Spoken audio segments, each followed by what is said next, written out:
Será que a educação brasileira está melhorando ou piorando? E por que isso tem acontecido? No fundo, a gente já sabe a resposta. Mas, se nós vamos pensar em dados, vamos pegar primeiro a 6ª edição da pesquisa Retratos de Leitura do Brasil, que aconteceu em 2024. Nela, a gente tem um resultado de que 53% dos entrevistados não leram nem mesmo parte de um livro nos 3 meses anteriores à pesquisa. Foi a primeira vez na série histórica que o levantamento concluiu que a maioria dos brasileiros não leem livros. Diante desse cenário, diante dessa situação que nós chegamos no nosso país, como será que os clássicos podem nos ajudar a mudar esse cenário, essa situação? Vamos falar disso depois da vinheta.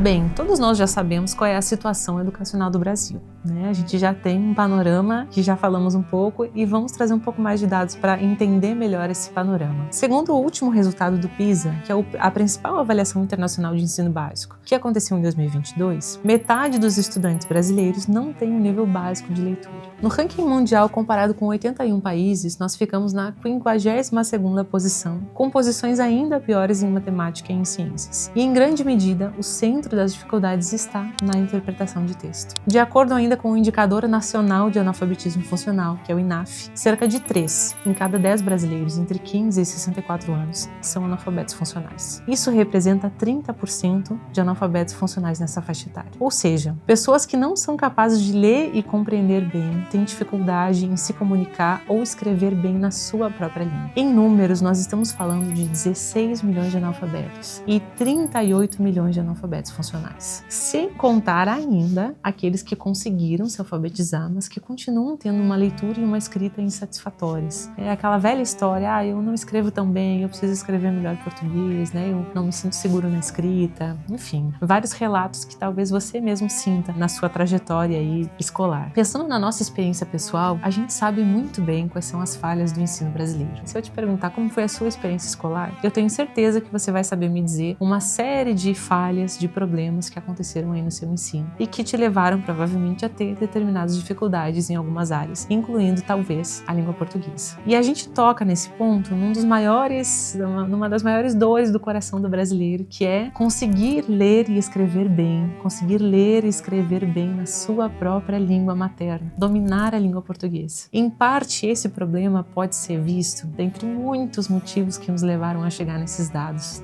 ao problema que existe na separação entre a língua portuguesa e a literatura lá na escola, enquanto disciplinas. E em um dado momento da nossa vida escolar, infelizmente, se pensou que seria melhor que a gente tenha uma disciplina de língua portuguesa e uma disciplina de literatura. Nesse ponto, o que aconteceu foi uma separação muito maior do que simplesmente uma disciplina tratando especificamente de cada objeto, digamos assim, de ensino. Porque, em geral, as aulas de língua portuguesa falavam muito pouco sobre literatura e as aulas de literatura praticamente não tocavam em pontos técnicos da língua portuguesa, em pontos gramaticais, de recursos, de escrita, enfim. Isso fez com que, de fato, nós tivéssemos o hábito ou o costume de ter aulas de língua portuguesa com textos muito simples. Então, que tipo de texto a gente costuma ver numa aula de língua portuguesa? Vamos ver se você se lembra das suas aulas aí. Tirinhas, crônicas, reportagens, notícias, que são textos válidos e têm a sua importância, mas que, se nós compararmos com uma grande obra literária, definitivamente não tem, nem de perto, a complexidade que nós temos num texto literário. Então, quando nós separamos a língua portuguesa da literatura na hora de aprender, isso vai causar, de fato, uma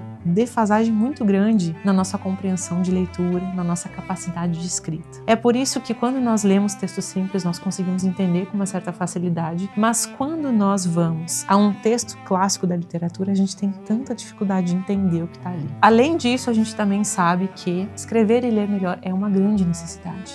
Nós já sabemos disso, nós sabemos que são pontos fundamentais para a nossa vida, mas por quê? O que muda na nossa vida quando nós sabemos ler e escrever melhor? A gente vai começar pensando na parte prática. Nós vamos ter uma comunicação melhor, uma retórica, uma exposição oral melhor, vamos ter mais sucesso e credibilidade no trabalho, vamos ter acesso a melhores estudos, vamos ter um caminho aberto, digamos assim, mais facilitado para aprender outras línguas, o que vai nos facilitar esse domínio para chegar em outros idiomas. Mas a verdade é que dominar a nossa língua vai muito além de ter um cargo melhor no trabalho. Quando nós falamos em dominar a língua língua portuguesa, nós estamos falando de um domínio que nos permite uma maior compreensão de nós mesmos e do mundo que nos cerca. Isto significa que uma linguagem limitada nos limita também emocionalmente e intelectualmente. Vejam a gravidade dessa questão. Por exemplo, eu posso dizer para você que eu estou triste. Eu só conheço essa palavra direito. Eu estou triste, estou borocochô. Vamos pensar numa palavra bem portuguesa, bem brasileira. Estou borocochô. Posso pensar num termo assim? Posso. Mas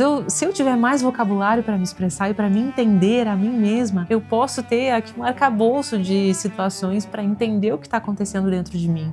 Será que eu estou frustrada? Será que eu estou indignada? Será que eu estou chateada? Eu estou incomodada? Eu estou insegura? Estou melancólica? Estou saudosista? O que está acontecendo dentro de mim? Que movimento interior está acontecendo e que eu posso nomear com a palavra e a partir disso compreender aquilo que se passa dentro de mim. O que está acontecendo no mundo à minha volta, com aquelas pessoas que eu amo, com o meu dia, com as situações que eu lido e que eu posso ver, compreender e nomear com a palavra e a partir disso, de fato, ter uma compreensão total das coisas. Vejam que quando a gente fala de uma linguagem mais ampla, de um vocabulário mais amplo, nós estamos falando de algo muito maior do que mais dinheiro ou maior cargo, seja lá o que for que a boa comunicação nos permita. Nós estamos falando de uma linguagem que é um meio de autopercepção e de percepção do mundo e que nos faz compreender todas as coisas com uma expansão de consciência muito maior. A gente pode pegar, inclusive, exemplos práticos na literatura. Você talvez conheça o livro A Hora da Estrela, da Clarice Lispector. A gente tem ali a personagem Macabea, que é, assim, uma personagem que tem muita dificuldade linguística, comunicativa, que tem um horizonte comunicativo muito limitado. E isso faz com que a vida dela seja muito limitada. Ela perde de viver grandes coisas porque ela não tem um horizonte de conhecimento que permita com que ela pense diferente do que ela tem ali no cotidiano dela. A mesma coisa acontece com outro grande personagem, que é o Fabiano, de Vidas Secas, do Graciliano Ramos. Ele é um personagem que tem tanta dificuldade comunicativa que ele chega a ser quase animalesco, quase animal, quase um bicho, de tanta dificuldade comunicativa que ele tem. E essas duas personagens, elas de certa forma encarnam a dificuldade que milhões de brasileiros vivem todos os dias por não ter um acesso educacional que corresponda às suas necessidades humanas, integrais, plenas. Vejam, a situação é tão grande, porque quando a gente fala que tem 40 milhões de pessoas que são analfabetas funcionais, nós não estamos falando simplesmente de não consegue fazer uma conta direito e não consegue ler um poema. Não, nós estamos falando de pessoas que estão prejudicadas na sua vida integralmente por causa do pouco acesso à educação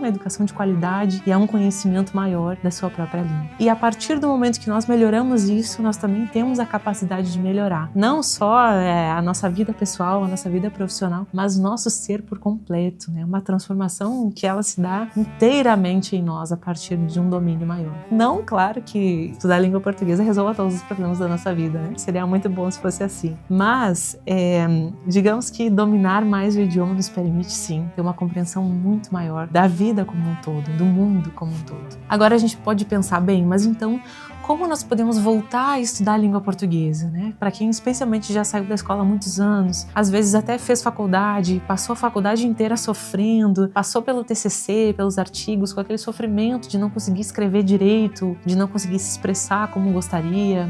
E a gente tem uma realidade também um pouco difícil para quem volta a estudar a língua portuguesa, porque em geral a gente vai ter cursinhos que são mais focados em gramática, a gente vai ter cursinhos de pré-vestibular, o que não é o caso da maioria de nós que quer voltar a estudar para dominar o idioma de fato, né? E a gente também vai ter cursos focados para concurseiros, né? Então são aqueles cursos de língua portuguesa que têm esse objetivo de preparar as pessoas para fazer uma prova e não para dominar o idioma para sua própria vida. Então, diante dessa possibilidade, nós podemos pensar em outra alternativa. Não precisa ser só assim. Não precisa ser só assim a forma como nós estudamos língua portuguesa. Existe um caminho que une o estudo da nossa língua com o melhor lugar onde nós podemos encontrar a nossa língua portuguesa tão amada. E esse lugar, meus caros, é a literatura. Porque é na literatura, especialmente nos grandes clássicos literários, que a nossa língua vai estar elevada à sua melhor forma. Você pensa, onde a língua está mais bela, mais precisa, mais eficaz, mais elaborada? Em que lugar a gente vai encontrar a língua no seu melhor formato, na sua melhor forma? Obviamente, nós temos que pensar nos grandes clássicos da língua portuguesa. E a melhor maneira de estudar nossa língua, é claro, que é a partir do melhor, daquilo que é mais encantador, daquilo que é mais engenhoso, daquilo que é mais elaborado, porque nós já cansamos de ler notícia, reportagem, tirinha, crônica, nós já cansamos de ler tudo isso. Agora chegou a hora, de fato, da gente se deparar com grandes textos para perceber como a língua está ali mobilizada, como ela acontece, como ela se faz real e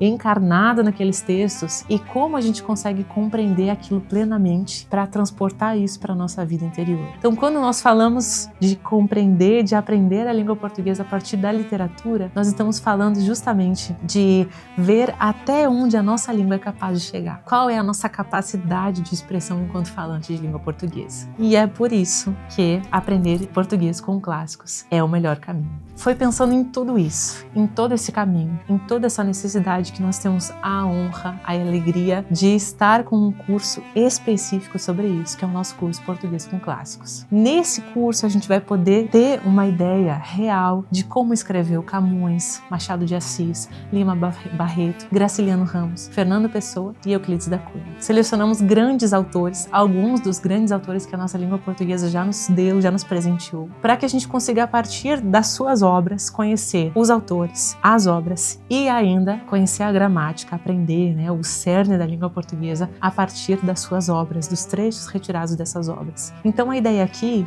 não é que a gente tenha somente aulas técnicas sobre o conteúdo gramatical solto, mas que a gente veja a língua em ação dentro daquele contexto, dentro daquelas obras, e que a gente possa também ter acesso a uma fonte, usando como fonte dessas lições todas, os próprios clássicos da língua portuguesa. Então, quando a gente fala de aprender português de verdade, aprender português finalmente, assim, para ver a melhor forma como ele está, nós estamos falando de fato de contemplar a língua portuguesa na sua melhor forma a partir dessas obras, e a partir disso a gente vai conseguir fazer com que isso seja realidade também em nós. Então a gente não está falando só de um curso de gramática, a gente está falando de uma formação linguística e literária completa. E o que nós vamos ter dentro do curso, Basicamente, para que você tenha uma ideia, quais conteúdos você vai ter acesso com esse curso. A gente vai ter primeiro os Lusíadas, de Luís de Camões, o grande clássico da nossa língua, aquele que está de fato acima de todos os outros, falando de língua portuguesa. E com o Camões, a gente vai ter ali toda uma análise de estrutura sintática, de como Camões constrói aquelas estrofes, como se dá toda aquela relação das frases dentro dos versos em que ele compõe ali, e é de fato a melhor experiência que existe para que a gente consiga entender essas relações que as orações, que as frases da língua portuguesa estabelecem entre si. Então, os Lusíadas vai nos conduzir aí pelo início dessa grande jornada com a nossa língua. Nós também temos o livro do Desassossego, do grande Fernando Pessoa, talvez um dos maiores autores aí da nossa língua também, ao lado de Camões. Nós também vamos ter as principais obras do Lima Barreto, um escritor aí que conheceu a alma do brasileiro como ninguém, então talvez não haja aí exemplo melhor para também nos ajudar nesse caminho. Vamos ter os romances completos de Graciliano Ramos, outro gênio da nossa língua, e aprender com ele sobre pontuação, sobre adjetivação, sobre todos os recursos que nós temos na nossa língua. Claro que nós não vamos deixar de lado Machado de Assis, com Dom Casmurro, talvez uma das suas obras-primas, certamente uma das suas obras-primas, para finalizar nossa jornada com Os Sertões, de Euclides da Cunha, uma outra obra fundamental da nossa língua. Tudo isso que nós temos aí é o convite para que nós possamos aprender língua portuguesa com os nossos maiores clássicos, e para que isso também seja real e palpável. Chega da gente ficar vendo só coisas esparsas. Eu vou estudar oração subordinada, substantiva, oração coordenada, oração disso e daquilo, vou estudar as coisas todas espalhadas. Não, chega. Agora está na hora de a gente encarnar esses conhecimentos na literatura e perceber como as coisas acontecem de fato quando a gente usa o nosso idioma com o brilho, com a capacidade, com a maravilha que ele é. Então aqui, esse é o nosso convite para que você faça parte dessa comunidade conosco. Vamos resgatar a língua portuguesa a partir dos clássicos. Vamos reviver a vida que a língua portuguesa tem a partir dos nossos clássicos. E claro, fica o convite também para que, além do curso, você conheça o clube, se ainda não conhece, se torne um assinante e faça parte dessa grande comunidade de leitores que está resgatando os clássicos no Brasil e fazendo com que essas leituras voltem a fazer parte da nossa vida. Espero que você tenha gostado. Se você tiver alguma dúvida também, deixa aqui embaixo para a gente saber como podemos te ajudar nessa jornada, e vamos juntos resgatar a língua portuguesa com os maiores clássicos da nossa língua.